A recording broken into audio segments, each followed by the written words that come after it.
So welcome to another crochet tutorial with Cozy Rosie UK. Today I am so excited to be sharing with you the Elizabeth faux fur headband. Now this little cinched headband creates a wonderful wintry look depending on which colour you make it with.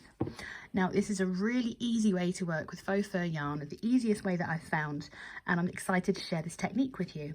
Now before we get started, don't forget to hit that subscribe button and of course the notification bell so that you never miss out on another one of my crochet tutorials again.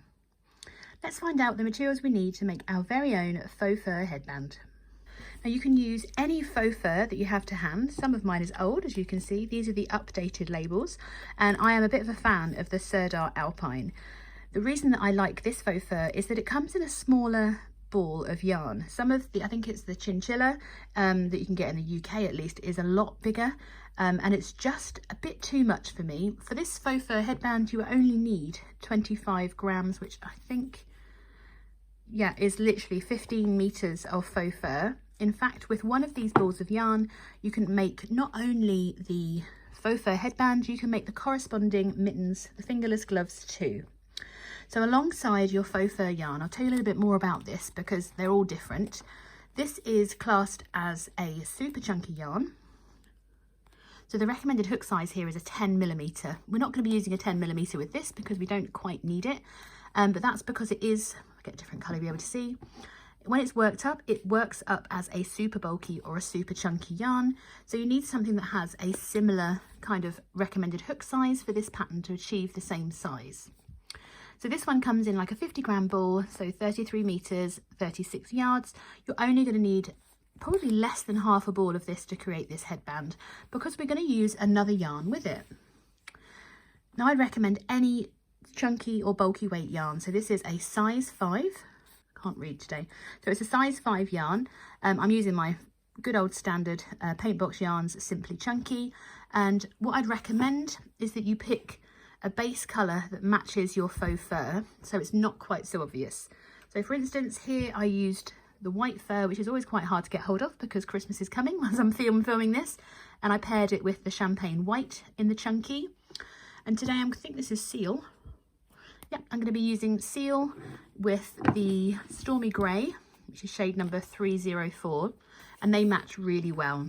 So I'm going to be using in this tutorial these two colours together. So the Sidar Alpine in the shade Seal, and the PaintBox yarns Simply Chunky, which is a size 5 yarn together. But we're going to start with our chunky. You're going to need an 8mm crochet hook. I'm using a Faux one because it's the first one I had to hand, and it will show up quite nicely against this yarn so you can see what I'm doing. Even though the recommended hook size for this chunky yarn is a 6mm, we're going up to an 8mm hook to keep the stitches nice and loose because we're going to work back into them with the faux fur. You will need a pair of scissors. If you want, you grab a couple of stitch markers so you can mark your stitches when we start and finish. And of course, get your faux fur to hand. But first and foremost, we're going to need this chunky. This pattern is actually written for 5 different sizes, and today I'm going to be showing you how to make the adult size. But it is written for 6 months to 12 months, 1 to 3 years, 3 to 10, adult and large adult. The way that I make the biggest adjustment between the sizes is that the smaller children's sizes are kind of less rows, and then the adult sizes get a little bit wider, and you can make it as wide as you want. I'll explain more of that for you later. But I'm going to be talking you through the adult size, which is a head size of 21 inches, and that's worn on kind of from the forehead around the back of the head. But the large adult goes up for 23 inches for those that are blessed with that extra hair. I'm not one of those. I'm quite fine haired, shall we say. So if you want to check out the other sizes, you'll find all the information in the linked in the description box below, so you can go and check out what you need to do for your starting chains. So once we've got our yarn, we're going to start by making a slip knot and placing that onto our hook. And we're starting this, of course, with our normal chunky yarn or a bulky weight yarn. So we're going to start by making a chain. So we yarn over the hook and bring our hook through that loop on the hook. And for the adult size, we're going to make a starting chain of 56. While I'm chaining, I'll tell you the other sizes as well. So age 6 to 12 months will be 48 chains. 1 to 2 years will be a chain of 50. 3 to 10 years would be a chain of 53. The adult that I'm making is a chain of 56, and then the large adult is a chain of 60. So make your chain and I'll meet you back in a moment. So once we've made our chain, we're actually going to join it to make one large ring. So I tend to do this on a flat surface just to make sure, and I run my fingers down my chain, making sure that it's not twisted, because we don't want a twisted chain to start this off. As it gets to the end, that's where it really untwists. And what we're going to do is join to that first chain that we made. So I'm going to bring this end and turn it. So I've got my tail towards my hook, and then just go underneath that first chain that we made. I'm going to bring my working yarn over my hook, pull through that first chain and that last loop on the hook, and that creates a ring. And we're simply going to work around this ring. Once you've got your chain established, we're going to go into round 1, and we're going to make our starting chain of 1. Now this chain 1 does not count as a stitch here and throughout the pattern. We're then going to work 1 single crochet into that same chain that we just slip stitched into. So we just insert the hook, bring the loop up, yarn over and pull through 2. And our tail is there at the bottom for us. Don't need to worry about that, we'll weave that in later. So obviously this is a US single crochet, which is a UK double crochet, in case you're following with UK terms. And we're going to continue around working 1 single crochet into each chain. So we're going just underneath that first loop of the chain, bring our loop through, yarn over and pull through 2. And we're going to repeat that all the way round. So work into the next chain, yarn over, pull through both loops on your hook, and we just continue working 1 single crochet into each chain around, back to where we started. If you wanted to, this is a good time to put your stitch marker into your first stitch so that you don't get tripped up by that little chain there. Let me grab my stitch marker. For some reason I only have a huge one, so let's hope that stays in. There we go. So that's my first stitch, and there's that chain or that slip stitch that we made before, which we're not counting as a stitch. So we're going to continue working 1 single crochet into each stitch around, all the way back to where we started. So continue working around, working 1 single crochet into that top loop of each of the chain around, and I'll meet you in a moment for the end of round 1. As you're approaching those last few chains, it's really important just to take a moment just to lie your ring or your circle flat. Make sure that your tail is coming out towards you and that the actual band lays flat, because if it's twisted at this point just before we join, we're going to struggle. Well, it won't work. If I'm honest, it just won't work. Once you've double checked that your band lays flat and is not twisted, your tail is coming out at the bottom, you are ready to join. So if you've popped your stitch marker in, you can just remove that and slip stitch to that first single crochet that we made. And that is the end of round 1. If, like me, you're making the adult size, you should have a stitch count of 56 at the end of round 1. That'll be 56 single or UK double crochets. Going into round 2, we're going to start by making a chain of 1. Again, this does not count as a stitch. And for this round, we're going to work into the back loops of our stitches. If you've never worked into your back loops before, I promise you it's super easy. If we take, for instance, this stitch here, not the one we're going to work into in a moment, but the second stitch around, you can see that you've got 2 loops to your stitch. And what we're going to do is insert our hook underneath the back loop only. So you'll see the abbreviation sometimes BLO, and that means work into the back loop of your stitch only. And this is a really good way to create ribbing, and that's kind of what we're going to be doing for this base of this headband. So we're going to work half double crochet into the back loop only, which is a UK half treble crochet. So we start by yarning over. Now we need to work into this stitch we've just slip stitched into, and it's going to be a little bit tight because we have already slip stitched there. And we're going to kind of aim our hook into the center of that stitch just to pick up There we go, just that back loop. So instead of having what we would normally see, which is both loops of that stitch on our hook, we're aiming for the middle of the stitch. You can see like there's a tiny hole there. That's the best place to aim your hook. Insert your hook, just pick up that back loop, yarn over, bring your loop up, yarn over, and pull through all 3 loops in your hook. And we're going to repeat that all the way around. So we yarn over the hook, tilt your work towards you and you'll see your whole stitch, and we're going to aim for kind of the middle of the stitch, picking up just that back loop, yarn over, bring your 3rd loop up, yarn over, and pull through all 3 loops on your hook. Going to repeat that again. So we yarn over the hook, aim, instead of underneath both the loops, we're going straight down the middle and aiming just for that back loop, yarn over, bring your 3rd loop up, yarn over, and pull through 3. Yarn over, aim for the middle of that stitch, insert your hook, yarn over, bring your 3rd loop up, yarn over, and pull through all 3 loops.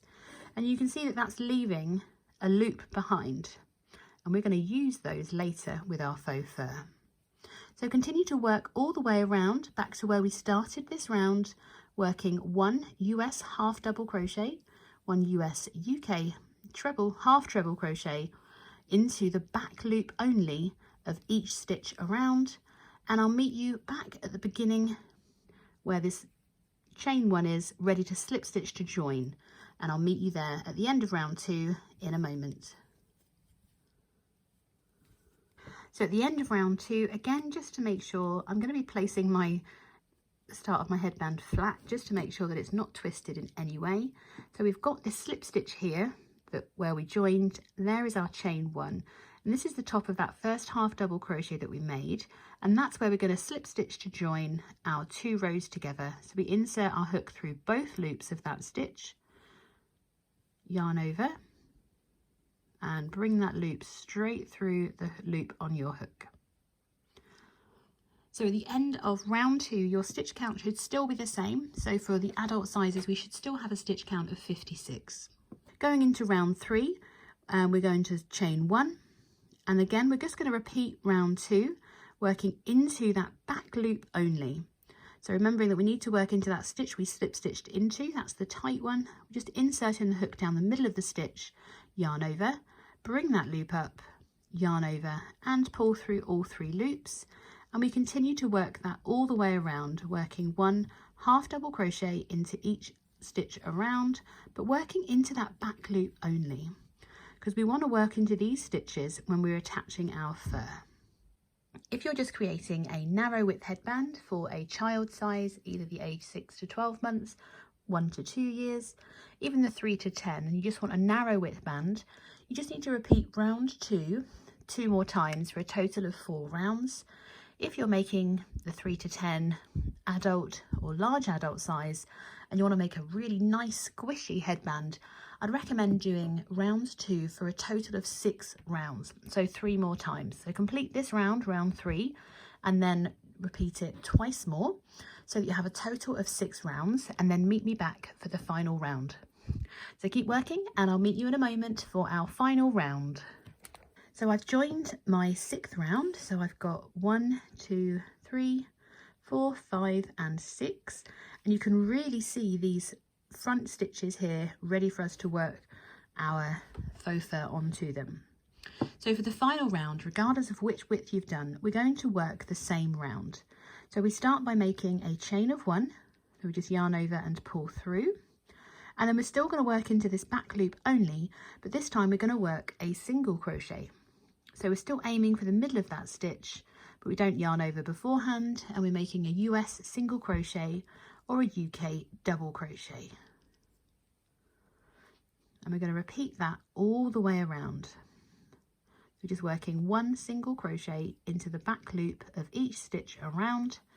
So continue to work that, and I'll meet you at the end of our final round, ready to fasten off and move on to adding our faux fur. So I've just worked my final single crochet. There's my slip stitch, my chain 1, and I'm just going to insert my hook under both loops of that last stitch and create a slip stitch. I'm going to make a tiny little chain 1, because that's going to create a knot for us. And then we're going to fasten off, leaving quite a long tail, because this is how we're going to cinch our headband and sew it all up at the end. So once you've snipped your yarn, just use your hook to bring through that long tail. Keep it out of the way for a moment because we are not done yet. Obviously, this is not a very furry headband. So what we're going to do is we're going to grab our faux fur. So we can move our chunky yarn out of the way and get ready to work with our faux fur.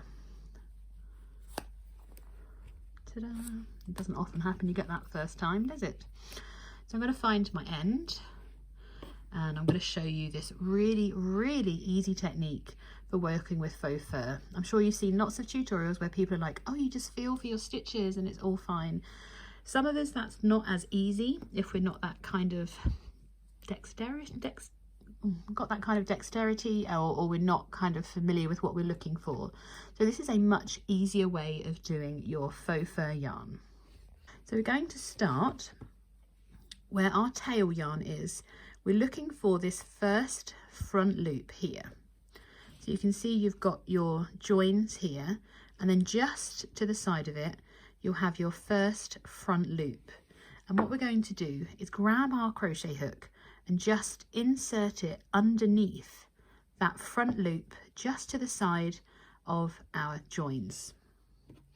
Grab your tail of your faux fur, and just like we would join for any other colour change, we're just going to place that over the hook with the tail away from us, and then use our hook to bring it through.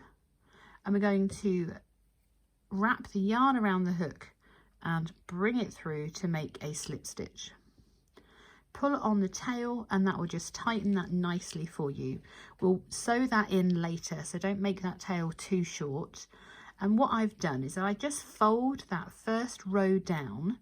All I'm left to look at are those front stitches that we've not yet worked into.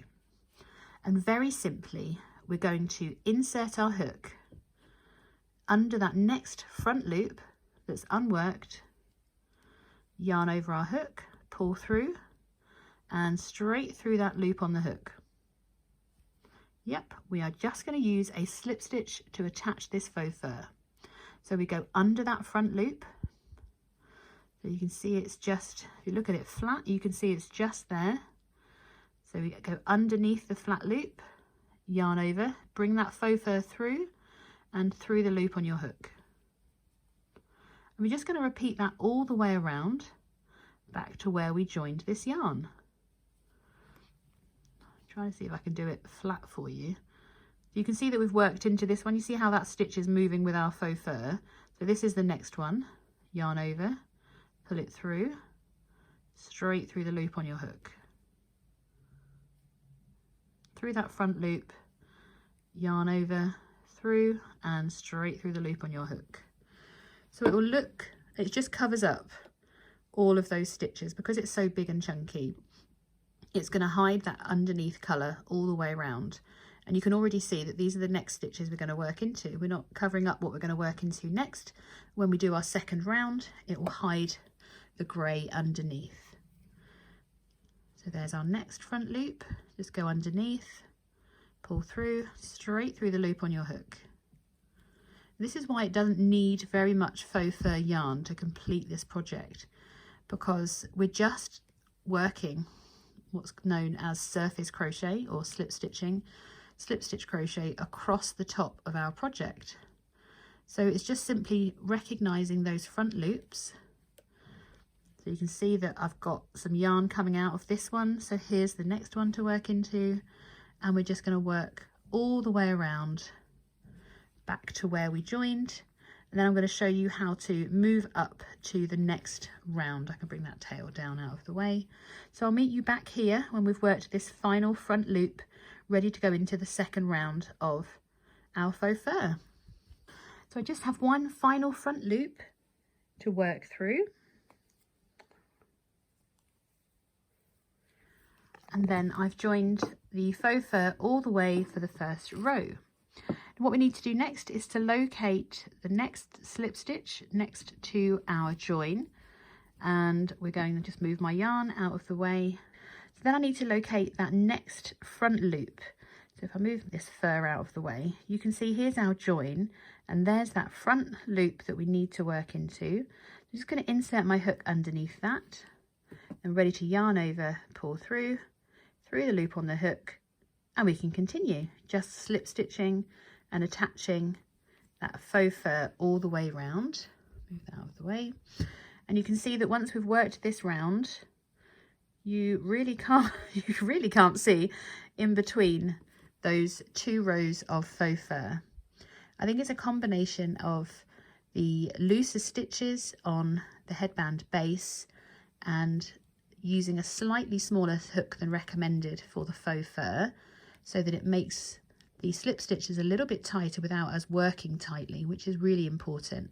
We don't want to be slip stitching too tightly, because that will make the headband fit smaller once it's finished. So I'm keeping my project folded so that I can clearly see the next front loop from the side. If you're working from the top, depending on how you do your slip stitching, you can still see that next slip stitch or the next front loop to work into. I've done a little video about, or a reel should I say, over at Instagram about my reasons for taking the time to work the headband base rather than just try and work with faux fur. And this is the reason, because if I'm honest, I wouldn't want that against my head. I don't know about you, but sometimes when I wrap up for the cold weather, I get a little bit warm still. But and I don't want to, my head gets a little bit warm. I'm a bit of a sweaty Betty, so I wouldn't want to sweat all over this. The biggest challenge I have, and I can share a little secret with you, is with my white one, is obviously where I wear makeup. This tends to go a little bit orange. I'm just giving you away how we're going to cinch it.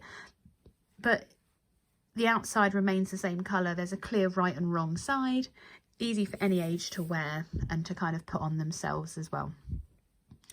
Anywho, I digress. Continue to work all the way around and work up each round as you reach it. So as we did at the beginning here, where on earth's the beginning? Oh wow, I did that quick. Once you've reached your last front loop, find that join and just move up over to the next front loop all the way around. And we are going to work into this round here as well, and that's where I'm going to meet you. So once you've finished this final round, I'm going to show you how to fasten off and ensure that you leave a long enough tail so that we can work and cinch our project using the faux fur itself, so that you can't see how we've made it that bow shaped. You don't have to do the bow shape, I just like it for me because I've quite a big forehead, so it breaks it up.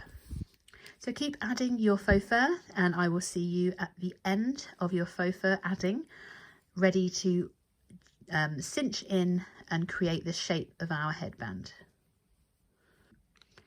I feel like it looks like I have an animal on my desk right now.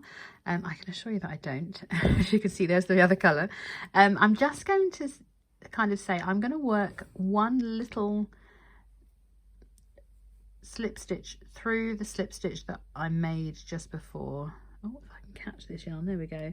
Just so that I know there's no chance of anything ever being seen. I'm going to make sure that my tail is free, and then I'm just going to put my hook through underneath where we fastened off. So if you can see that, just because I want to secure this faux fur. Literally lost it, there it is. So what I'm going to do, so as you can see, it's kind of through that stitch, the gap in the stitch there, just going to bring it through and slip stitch one final time, so you can see that it's there. And then we're going to fasten off with quite a long-ish tail of faux fur. I would say 18 to 24 inches long, because we are going to use this tail to complete the cinch of our headband. So I'm going to bring that faux fur through that final slip knot that I made, and that's that all knotted. And then this is what our current finished project. So from when when it's just laid here, you can't see the colour coming through, mainly because it's a really good colour match. So there is the stitches, and because of the light colour in this yarn, you can't actually see them. There's still lots of stretch, if you can see how stretchy that project is. Either way, it's all movable because all we've done is slip stitch into those stitches. So we're going to need our darning needles. I am going to use my chunky needle, so it's a little bit longer, a little bit wider, and we're going to get ready to use that in a moment. So what I do to cinch my headband, the easiest way is kind of put my hand through and grab my long tails, place my fingers kind of over it and wrap it down, making sure that it's kind of straight top to bottom. Bring it back over, back to the top, and then pull on it gently, making sure that the yarn at the bottom isn't visible. You don't have to make it super tight. Then once that's secure, I'm going to pop that yarn out of the way and continue to wrap around the middle with my longer faux fur a few times. It's not really visible, but I don't want this to be visible either. So I'll move that out of the way. And just wrap it a few times until your tail gets a bit shorter. Once you're happy with where it is, I'm just going to place mine flat so I can see the wrong side. So now you can see you've got a tiny bit of faux fur in the middle. I've got these ends are kind of pulled in together, and we're ready to secure our tails. So the first tail I'm going to deal with is, of course, my lighter colour yarn. I'm just going to place that onto my darning needle. Make sure that it's this side of my project. And it doesn't matter where you insert the hook, because as long as you don't come through the front, no one is going to see it. I'm just going to bring that through one way. I'm going to loop it back over through that faux fur again, making sure the needle hasn't come through the front. And then I'm just going to probably what a lot of people would call cheat. And I'm simply going to secure this tail underneath a couple of stitches by making a knot. I know we're not supposed to knot things, but I'm going to gift this to somebody and I don't want it to come undone. I don't want it for them to be uncomfortable wearing it, thinking that it might come undone. So a couple of knots there is not going to hurt anybody. You can then weave that in through your stitches a few times if you want to, and bury that completely. Making sure that you're not pulling the stitches too much. And then we can fasten that end off. And we have the little tail from the beginning, and we need to do the same as well. We need to bury this end into our grey yarn. We already have a knot from where we slip knotted to start. So I'm just going to kind of stick to these stitches up here, not into that bottom row that we had. And bury this end in as well. And once that is securely buried, again, I can just remove that tail. And then all we have left are our two faux fur tails. This one's trying to come undone. Let's bring that back around. Now, because this faux fur is notoriously slippy, it's like if you've ever worked with the chenille type yarns, they can kind of come undone because they are a bit slippy. So I am going to suggest you tie your two ends together without kind of changing the front shape. Just loosely make one knot, bring it to the middle of the inside, and then you can make another knot. We are going to weave these in properly, but for me, I don't want that middle bit shifting. So I just make a little double knot. It's not exceptionally tight. There's a bit of movement there because I want to be able to make sure that that's all lovely from the front, which I think you agree. A nice little cinch, nothing major, just a little bit to give it a bit of shape. And then we can weave or bury these ends in. And the easiest way of doing this is just being aware of where they might come out. So I am going to go underneath all of that middle clump where I've wound around. I'm just going to go backwards and forwards through these stitches because no one's going to see these ends. I can pull it through. There we go. Doesn't change the front because it is the same as the front. And we're just going to do that a few times, kind of weaving through it and securing it as much as we can. And then when you're happy that it's quite well buried, still not going to fasten it off yet. I'm going to weave in the other end first.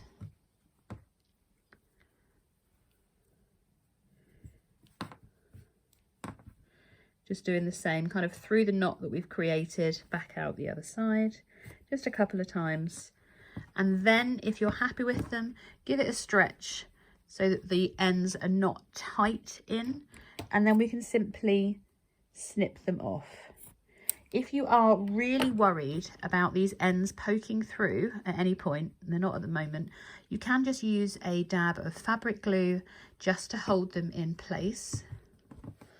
But that is your completed faux fur headband. It's stretchy on both ends because of how we worked our chain.